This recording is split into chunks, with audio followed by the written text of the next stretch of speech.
What's going on, guys? It's your boy Jen back again for another Outerplane video, and for today let's talk about Rin. Does Rin needs a buff?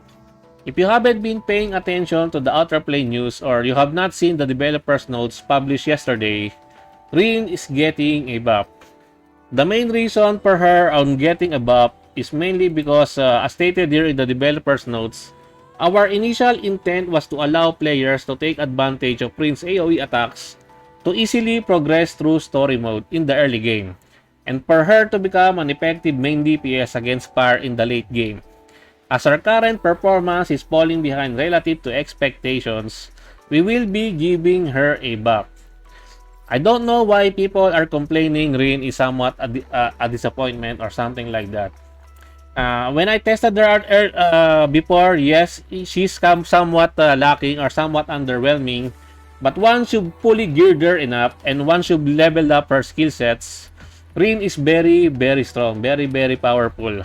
Some people or some players needs to understand that in this type of game, there are characters that are best in PvE, then there are some characters that are best suited for PvP. And Rin falls on the latter. Rin is best used for PvP. Rin is a monster in PvP. Probably the best character in PvP mode right now.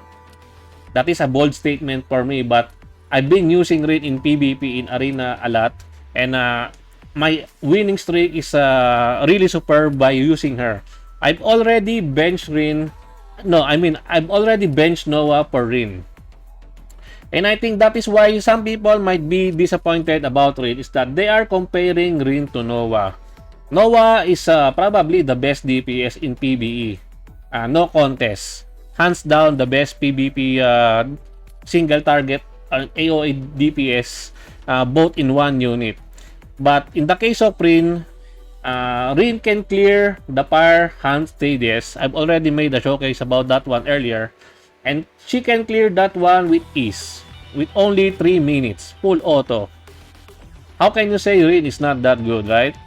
Even though Noah can clear more than one type of hunts, still, that is not the reason why you should be disappointed about Rin. Because Noah is good against this type of boss, then Rin is good against this type of boss. There are some cases where Noah is not effective while Rin is effective, and vice versa, right? Speaking of Arena, as I've said earlier, Rin is probably the best DPS in Arena right now. Better than Noah. Why better than Noah? Because Rin can one-tap Valentine and Tio, or can do serious damage to those two, while Noah cannot one-shot those two. That is one of the main reason about that one. And let us take a look at Rin's kit. By the way, this is my Rin stat. This is I'm equipping some PvP gears on my Rin. So this is my Rin. It's not the best, but I think my Rin is pretty decent. 3074 attack, 1183 defense, 6396 health, and 257 speed, which is I think it's already pretty good enough as an opener in PvP. Critical chance 59%. Critical damage 226%. So I don't think Rin is falling behind in terms of DPS output, especially in Arena. Her bread and butter in Arena is the skill 2. This one is really darn strong because this one attack all enemies. This attack always deals advantageous damage. Resets cooldown if the caster has a buff. So even if you are fighting a green type enemy like Noah, she can also one-tap Noah. Before I've said that Noah is better than Rin because my Rin during that time is not yet fully geared up, fully skilled up. But now that I've been playtesting Rin, I can confidently say that Rin is better than Noah in Arena. In PvP, but in PvE, Noah still stands at the top. There are no contests for being the best DPS in PvE right now against Noah. But in PvP, Rin is better.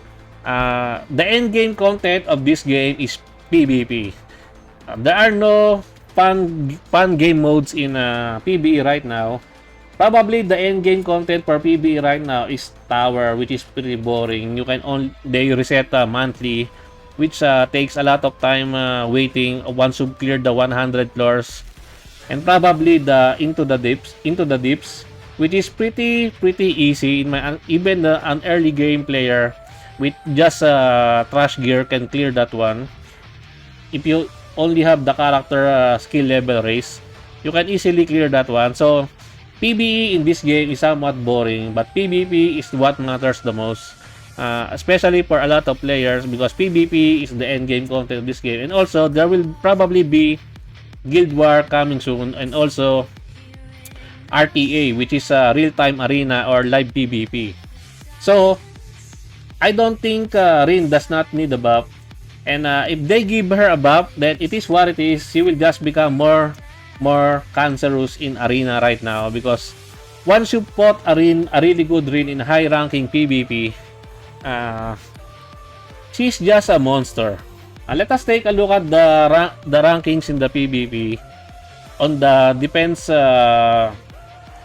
characters that they have here.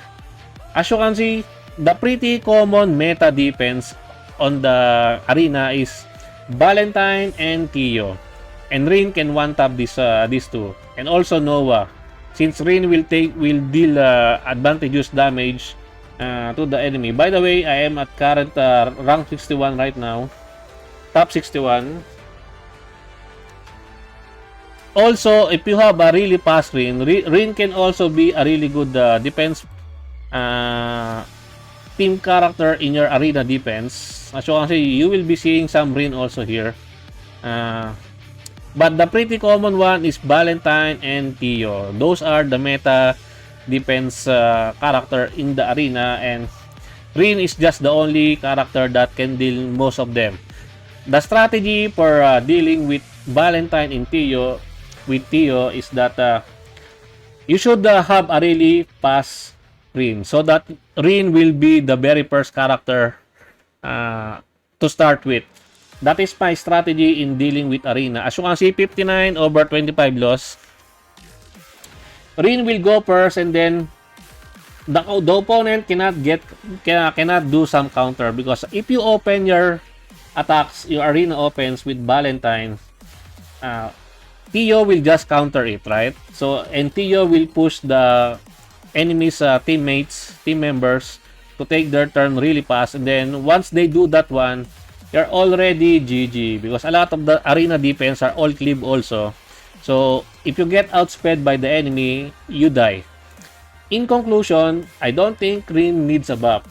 She's very fine right now, especially on late game PvP, and once you fully geared her up and once you fully skilled her up, you will see the difference between a level 1 skill and a max level skill.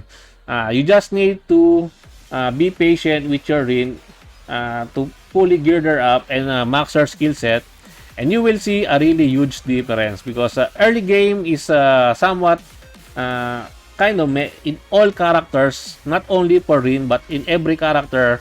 Early game is pretty meh, but once you've gotten into the mid to end game, you will see a really huge difference on your character's growth.